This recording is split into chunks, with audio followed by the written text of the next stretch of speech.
तो अब कंटिन्यू करते हैं विद द एक्टिविटी 10.9। देखिए सिंपल एक्टिविटी है। Draw a thick straight line in ink over a sheet of white paper placed on a table. तो table पे आपने एक वाइट शीट रखनी है, उसके ऊपर place a glass slab over the line. तो मान लीजिए यहां पर एक हम ग्लास स्लैब रख रहे हैं, ठीक है। आपने ऑलरेडी एक थिक स्ट्रेट लाइन बना रखी है और उस थिक स्ट्रेट लाइन को हम मान लीजिए ये वो लाइन है।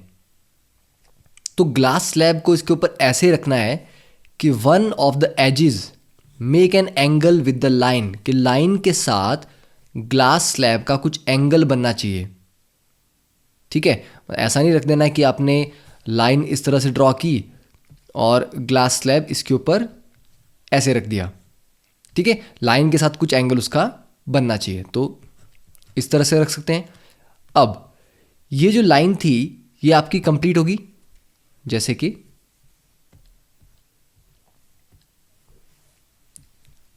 लाइन आपने कंप्लीट ड्रॉ की थी इस तरह से, ओके। अब जब इसके ऊपर आपने ग्लास स्लैब रख दिया है तब आपको ऑब्जर्व करना है, look at the portion of the line under the slab, side से, मतलब यहाँ साइड से आपने देखना है कि लाइन का ये वाला जो पार्ट यहाँ से यहाँ तक जो ग्लास स्लैब के नीचे आ रहा है वो आपको कैसा दिखाई देता है। क्या वो आपको लाइन जो है वो एजिस के पास थोड़ी मुड़ी हुई लगती है, या लाइन का जो पार्ट है जो ग्लास के नीचे है क्या वो धीरे आपको थोड़ा उठा हुआ लगता है, अपीयर टू बी रेज्ड। तो ये आपको देखना है कि कहाँ पर लाइन आपको दिख रही है कि वो थोड़ी बेंड हुई है, कहाँ पर दिख रही है आपको वो थोड़ी ऊपर उठी हुई है। तो ये सारे ऑब्जर्व करने हैं। अब इस एक्टिविटी को एग्जैक्टली समझने के लिए नेक्स्ट एक्टिविटी परफॉर्म हम करेंगे, ठीक है। क्योंकि ये एक्टिविटी तो बहुत सिंपल है, आप इसको करके देख सकते हो कि क्या होता है, पर उसका रीज़न क्या है कि ऐसा क्यों होता है, क्यों हमें लाइन थोड़ी मुड़ी हुई लगती है, उसका रीज़न हम देखेंगे एक्टिविटी 10.10 में, ठीक है। तो ये है refraction through a rectangular glass slab. तो एक रेक्टेंगुलर ग्लास स्लैब हम ले रहे हैं और उसके थ्रू लाइट की रिफ्रैक्शन को स्टडी करेंगे, ठीक है। तो मैं पॉइंट बाय पॉइंट आपको अब डिक्टेट करूंगा कि इस एक्टिविटी 10.10 में क्या हमें करना है। तो देखिए सबसे पहले ये जो वाइट बाउंड्री है, ठीक है, ये वाइट बाउंड्री एक आप मान लीजिए ये वाइट पेपर है, ठीक है, और ये जो बीच में ब्लू कलर का रखा गया है ये ग्लास स्लैब है। अब पहला पॉइंट क्या है, fix a sheet of white paper on a drawing board using drawing pin. तो ड्राइंग पिन्स लेके, ठीक है, मैंने चारों कॉर्नर्स के ऊपर ये वाइट शीट को फिक्स कर दिया, ठीक है। चारों कॉर्नर्स पे वाइट शीट को मैंने फिक्स कर दिया ड्राइंग पिन से। Second, place a rectangular glass slab over the sheet in the middle. तो शीट के बीच में हमने ये एक रेक्टेंगुलर ग्लास स्लैब को भी रख दिया। Draw the outline of the slab with a pencil. अब ये जो स्लैब है इसके चारों तरफ आपने पेंसिल से इसको, इसकी बाउंड्री को एक बार ड्रॉ कर लेना है, ठीक है। मतलब ए से बी, बी से सी, मतलब बी से डी, डी से सी एन, सी से ए। तो चारों तरफ से इसकी बाउंड्री को पेंसिल से आपने मार्क कर देना है कि अगर हम ग्लास स्लैब हटाते भी हैं तो वापस हमें पता हो कि हमने इस बाउंड्री के अंदर उसको रखना है। Now let us name the outline. अब इसको ए बी सी डी इस तरह से हमने चार कॉर्नर्स को नाम दे दिया। Now take 4 identical pins. तो 4 अब आपने पिन्स लेनी है, ठीक है। अब पहला क्या करना है, fix 2 pins E and F. तो 2 पिन्स लेके ई और एफ उनको ऐसे फिक्स करना है कि line joining the pins is inclined. तो बेटर मैं तो क्या बोलता हूं, आप क्या करो, आप डायरेक्टली एक लाइन ड्रॉ करो, ठीक है। जैसे कि यहां से यहां पे ये आपने एक लाइन ड्रॉ कर दी। अब इस लाइन पे आपने 2 पिन्स लगा देनी है, ठीक है। मान लीजिए एक पिन हमने यहां पर लगा दी, इसको हमने नाम दे दिया ई, और एक पिन हमने यहाँ लगा दी F, तो दोनों पिन्स स्ट्रेट लाइन में आ गई और ये स्ट्रेट लाइन इस ग्लास स्लैब के साथ एंगल भी बना रहा है। मतलब ये जो AB सेक्शन है, ये लेंथ है एज, इसके साथ ही एंगल पे लाइन है। ठीक है, अब क्या करना है आपको, तो अब आपने दो पिन्स और लेनी है G और H, और इस साइड से आपने देखना स्टार्ट करना है। ठीक है, तो आप इस साइड से देखोगे तो आपको E और F, ये जो दो पिन्स लगी हैं, इनकी इमेज को देखना है ग्लास के थ्रू। मतलब CD साइड से देखना है कि इनकी इमेज कहाँ आ रही है, और इन दो पिन्स को कुछ ऐसे लगाना है कि चारों की चारों पिन्स, मतलब यहाँ से आप देखेंगे तो G और H एक ही लाइन में दिखें, और उसके एग्जैक्टली पीछे आपको दिख रहा हो F और उसके पीछे E। मतलब वो चारों पिन्स एक ही लाइन में दिखनी चाहिए। जैसे अगर स्ट्रेट लाइन काम केस लें, मान लीजिए ये लाइन है, ठीक है, मैंने एक पिन यहाँ पर लगाई, दूसरी पिन यहाँ लगाई, तीसरी पिन यहाँ लगाई, फोर्थ पिन यहाँ लगाई। अब आपको कहूँ मैं यहाँ से देखो एग्जैक्टली इसी लाइन में कि तो आपको चारों पिन्स एक के पीछे एक दिखेंगी। तो आपको पिन्स एक्चुअली कितनी दिखेंगी, सिर्फ एक, क्योंकि बाकी तीन तो उसके बिल्कुल पीछे होंगी, क्योंकि वो स्ट्रेट लाइन में एक के पीछे एक कनेक्टेड है, इसी स्ट्रेट लाइन के अक्रॉस लगी हुई हैं। तो वैसे ही यहाँ से आपने देखने की ट्राई करनी है कि दो नई पिन्स को हम ऐसे लगाएंगे कि चारों पिन्स आपको एक ही लाइन में लगी हुई दिखाई दें। ठीक है, तो जब आप ऐसा करेंगे और उन दो पिन्स को आप कनेक्ट करेंगे लाइन के थ्रू, तो आपको कुछ ऐसा दिखेगा कि मान लीजिए आपने एक पिन ये यहाँ पर लगाई G और एक पिन यहाँ पर लगाई H। ठीक है, फिर आप इन दोनों को हटा के, पिन्स को हटा के एक स्ट्रेट लाइन से कनेक्ट कर देंगे ग्लास स्लैब तक, ग्लास स्लैब को भी हटा देंगे। ठीक है, और ये जो दो पिन्स लगाई थी E और F, इनको भी स्ट्रेट लाइन में कनेक्ट करते हुए ग्लास स्लैब हटा के उसकी बाउंड्री तक ले जाएंगे। अब आपने देखना है कि अगर EF वाली लाइन को हम सीधा ही एक्सटेंड करते तो ये लाइन यहां पर आती, पर ये जो दो पिन्स G और H लगाने पे आपको नई लाइन मिली है वो डिफरेंट है। ठीक है, और अब इन दोनों को आपस में अगर हम कनेक्ट करेंगे तो ये इस तरह से कनेक्ट होता है। अब यहां पर हम नॉर्मल ड्रॉ कर सकते हैं इस पॉइंट पे, ये इसके लिए नॉर्मल आ गया और ये इस पॉइंट के लिए नॉर्मल आ गया। ठीक है, तो बाकी तो आपको पता है कि ये इंसिडेंट लाइट है, तो नॉर्मल के साथ जो एंगल बनता है, this angle is called angle of incidence. तो ये पहला है क्योंकि आप एयर से ग्लास में एंटर कर रहे हो, तो इस एंगल को हमने लिख दिया I1। अब जब आप ग्लास में एंटर किए तो एंगल थोड़ा चेंज होगा, लाइट बेंड होगी। ठीक है, ये जो वाइट वाली लाइट है ये है एक्चुअल रे। हम जो एक्सपेक्ट कर रहे थे वो ये वाली थी, पर जो एक्चुअल है वो ये है। मतलब ये वाली रे नहीं बाहर पहुंच रही, रे मुड़ जा रही है जब वो ग्लास में एंटर करती है। तो ये नॉर्मल के साथ जो एंगल बनेगा बेंडिंग के बाद वो होगा एंगल ऑफ रिफ्रैक्शन। ठीक है, तो ये वाला जो एंगल बनेगा इसको लिखेंगे R1। वैसे ही अब ग्लास से जब वापस बाहर एयर में जा रहा है तो यह आएगा I2। ठीक है, एंगल ऑफ इंसिडेंस इस बाउंड्री पे, और बाउंड्री से बाहर निकला तो ये R2, और इस पॉइंट को हम O मार्क करते हैं और इस नीचे वाली बाउंड्री को हम O' मार्क करते हैं। ठीक है, तो अब आपने क्या ऑब्जर्व करना है कि ये जो दो लाइंस आ रही हैं, ये लाइन और ये लाइन, ये आपस में कैसी हैं, पैरेलल लाइंस हैं। मतलब लाइट बेंड तो करती है जब वो एयर से ग्लास में आती है, पर जितना बेंडिंग इस इंटरफेस पे हुआ है अंदर की तरफ, ठीक है, लाइन आप देख सकते हैं कि लाइट अंदर की तरफ मुड़ी है, इसको ऐसे जाना चाहिए था पर ये इस तरफ मुड़ी है, उतना ही बेंडिंग ये ग्लास से बाहर एयर में जाते हुए इस बाउंड्री पे फिर से होती है बेंड। क्योंकि अगर दोनों बार हुई बेंडिंग इक्वल एंड ऑपोजिट होगी तभी तो रे पैरेलल आएगी ना। मतलब रे आपकी सीधी जा रही थी, मान लीजिए आपको हमने रे को किसी एक एंगल पे बेंड कर दिया, उसके बाद उसी एंगल पे वापस बेंड कर दिया, तो ये फिर से स्ट्रेट हो जाएगी ना। तो मतलब जितनी बेंडिंग पहले इंटरफेस पे या पहली बाउंड्री पे मिली है अंदर की तरफ, उतनी ही बेंडिंग बाहर की तरफ मिलती है दूसरे इंटरफेस पे, दूसरी बाउंड्री पे। तभी फाइनल रे जो बाहर निकलती है वो पहली वाली रे के पैरेलल आती है। तो इस एक्टिविटी को करके आप फाइनली समझ सकते हो कि रिफ्रैक्शन में होता क्या है। जब लाइट एक मीडियम से दूसरे मीडियम में एंटर करती है तब लाइट की बेंडिंग होती है। एयर कैसा मीडियम है?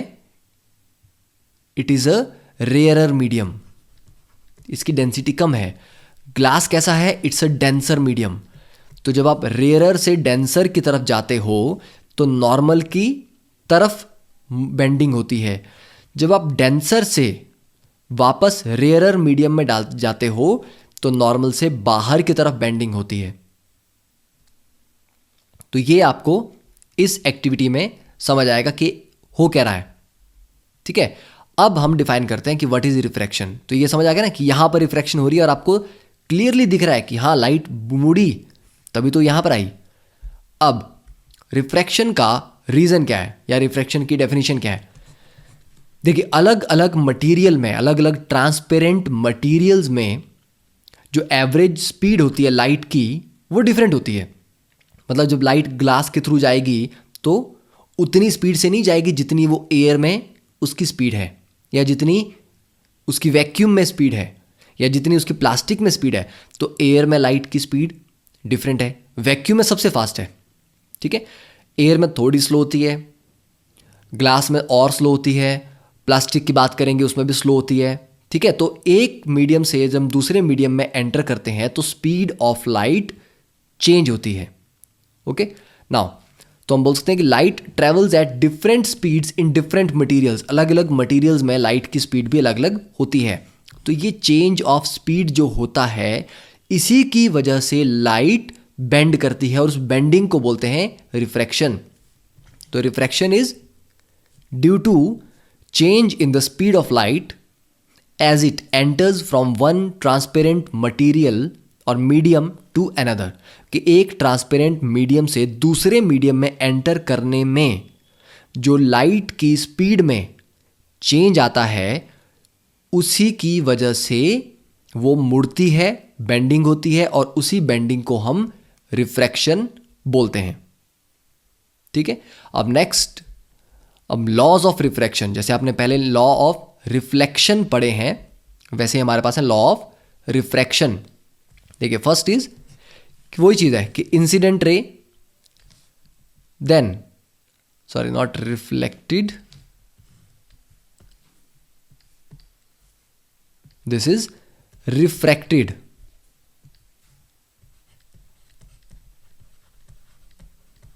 The incident ray, the refracted ray and the normal to the interface. ठीक है, और the interference of two transparent medium, जहां दो ट्रांसपेरेंट मीडियम मिल रहे हैं, जो बाउंड्री है, बाउंड्री पे जो आप नॉर्मल परपेंडिकुलर ड्रॉ करते हो वो परपेंडिकुलर, इंसिडेंट रे और रिफ्रैक्टेड रे ये सारे के सारे सेम प्लेन में लाई करते हैं। ठीक है, सारे एक ही प्लेन में होते हैं। सेकेंड वाला इंपॉर्टेंट है, the ratio of the sine of angle of incidence. देखो, sine of angle of incidence का मतलब क्या हुआ? साइन ऑफ आई, क्योंकि आई होता है एंगल ऑफ इंसिडेंस। ठीक है, तो ratio of sine of angle of incidence to the sine of angle of refraction. तो रेशियो लेनी है इनकी, मतलब sine I upon sine R is a constant. तो ये कांस्टेंट होता है for the light of a given colour. मतलब रेड लाइट के लिए या ब्लू लाइट के लिए या ग्रीन के लिए, सबके लिए ये कांस्टेंट की वैल्यू डिफरेंट होगी। मतलब जितनी बेंडिंग रेड लाइट की होगी उतनी ब्लू की नहीं होगी, उतनी ग्रीन की भी नहीं होगी। मतलब हर एक पर्टिकुलर कलर के लिए अमाउंट ऑफ बेंडिंग या बोलते हैं कि अमाउंट ऑफ रिफ्रैक्शन अलग अलग होता है। ठीक है, सभी के लिए आई और आर की वैल्यू सेम नहीं होती, डिफरेंट होती है। इसलिए दिया गया यहाँ पे for the light of a given colour and for a given pair of media, मतलब जितनी बेंडिंग एयर से ग्लास में जाने पे होगी एक पर्टिकुलर कलर की, मान लीजिए रेड लाइट की बात करते हैं, तो रेड लाइट जितना बेंड होगी एयर से ग्लास में जाने में उतना ही एयर से पानी में जाने में नहीं होगा। तो मीडियम चेंज कर लोगे तब भी रिफ्रैक्शन या अमाउंट ऑफ बेंडिंग चेंज हो जाती है। तो ये sine I upon sine R is a constant, और इस कांस्टेंट को हम बोलते हैं रिफ्रैक्टिव इंडेक्स। ठीक है, इसका नाम होता है रिफ्रैक्टिव इंडेक्स। तो अब ये रिफ्रैक्टिव इंडेक्स बेसिकली क्या है? It is the refractive index of second medium with respect to first.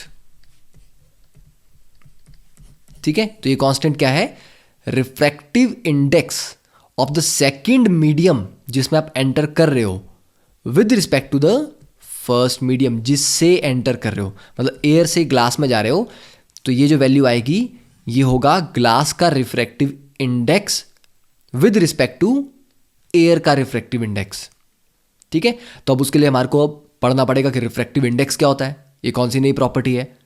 ठीक है, तो नेक्स्ट स्टार्ट करते हैं रिफ्रैक्टिव इंडेक्स। देखो, अब रिफ्रैक्टिव इंडेक्स की बात चल रही है। हमें पता है कि अलग अलग मीडियम में लाइट की स्पीड डिफरेंट होती है।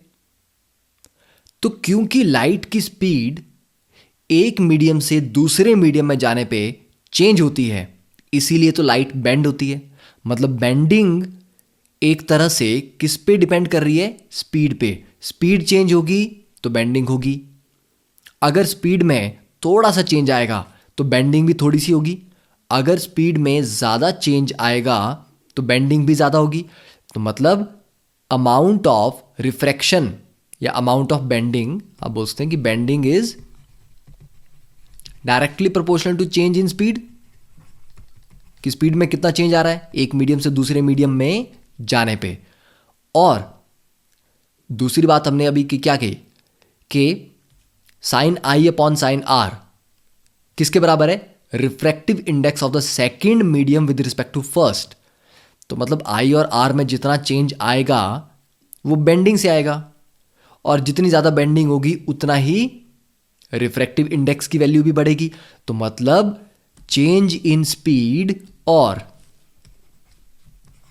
चेंज इन रिफ्रैक्टिव इंडेक्स दोनों एक ही तरह से काम कर रहे हैं।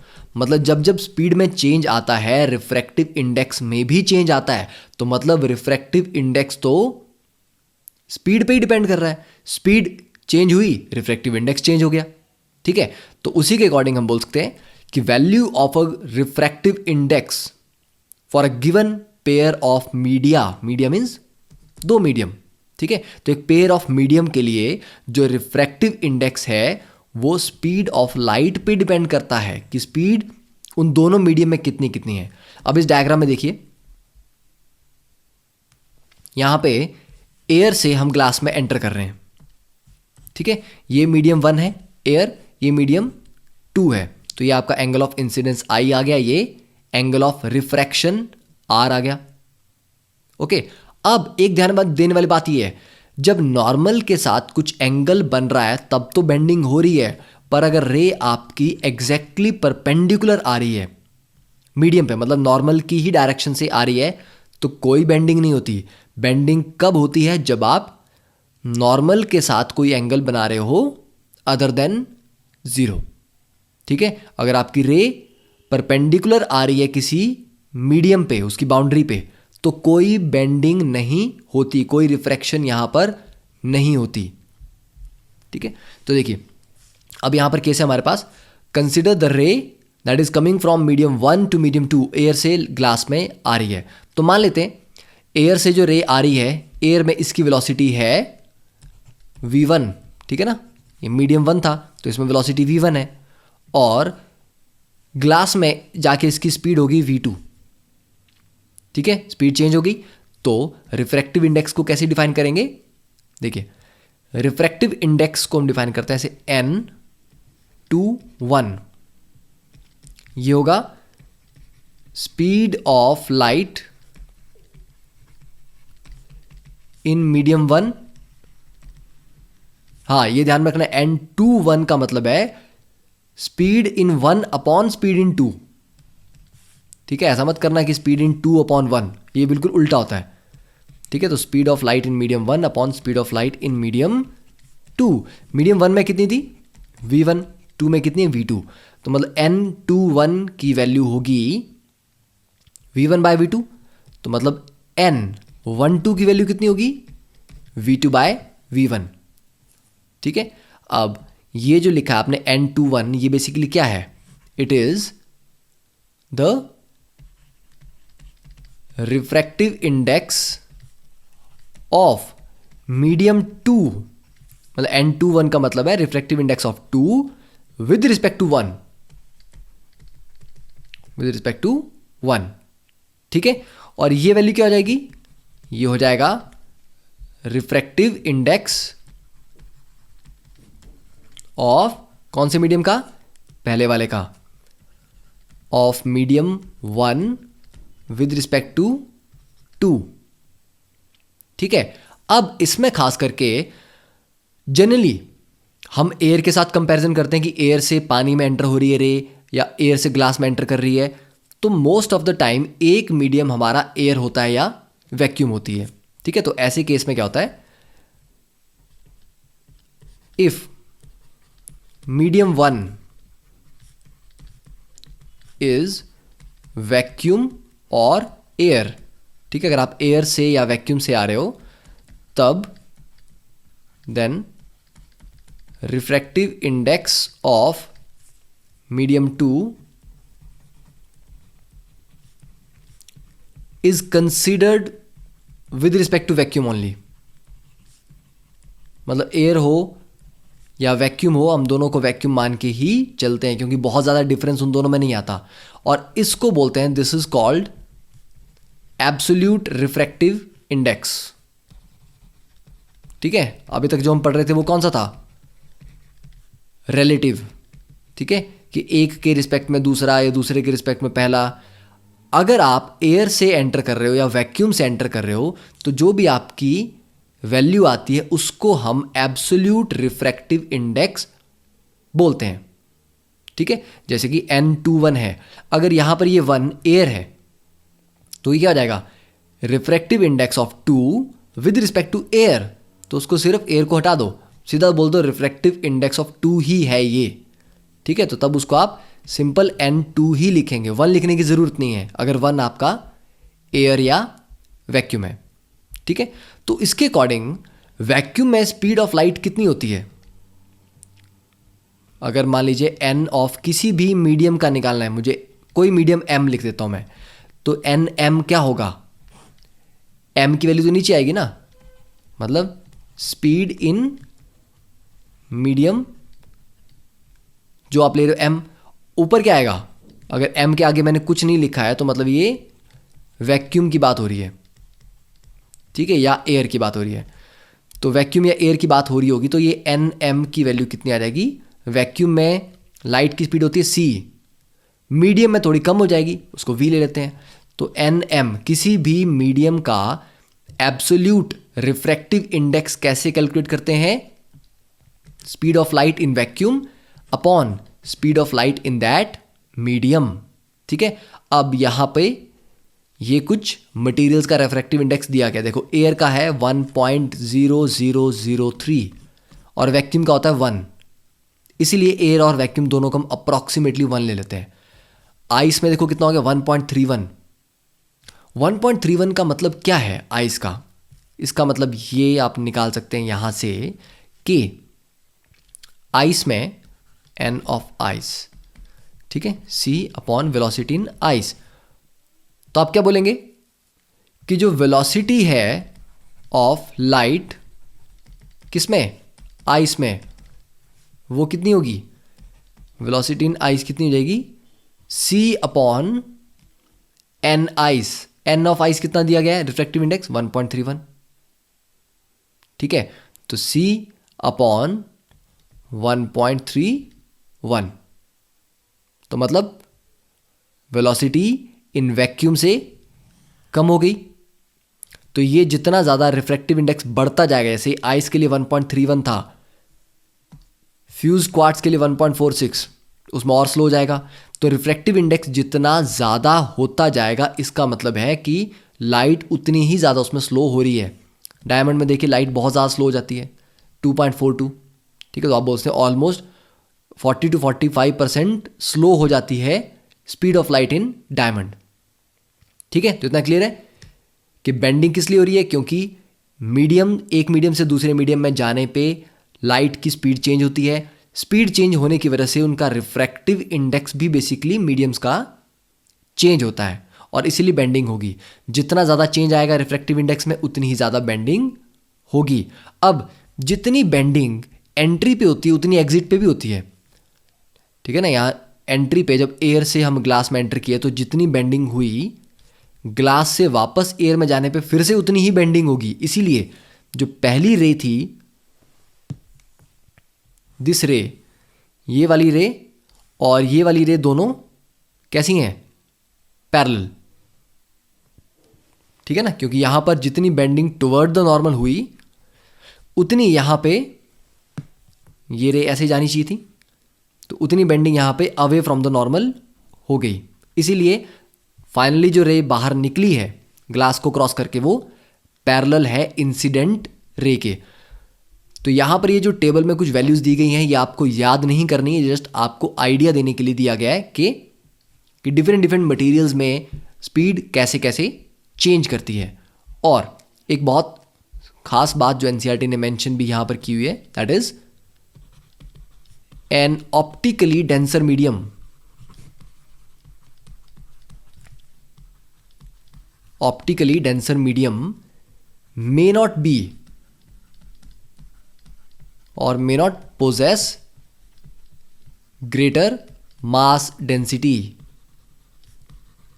ठीक है। मतलब जिसका रिफ्रैक्टिव इंडेक्स ज़्यादा हो, जैसे ग्लास का एयर से ज़्यादा होता है, तो आप बोल देते हो कि ग्लास की सर डेंसिटी भी ज़्यादा है, या पानी का रिफ्रैक्टिव इंडेक्स एयर से ज़्यादा है, तो आप बोलोगे पानी की डेंसिटी भी ज़्यादा है। ऐसा ज़रूरी नहीं है कि जिनका रिफ्रैक्टिव इंडेक्स ज़्यादा हो, मतलब जो ऑप्टिकली डेंस हैं वो रियलिटी में भी डेंस हो, मतलब उनका मास वाली जो डेंसिटी है वो भी ज़्यादा हो, ऐसा हमेशा नहीं होता, ठीक है।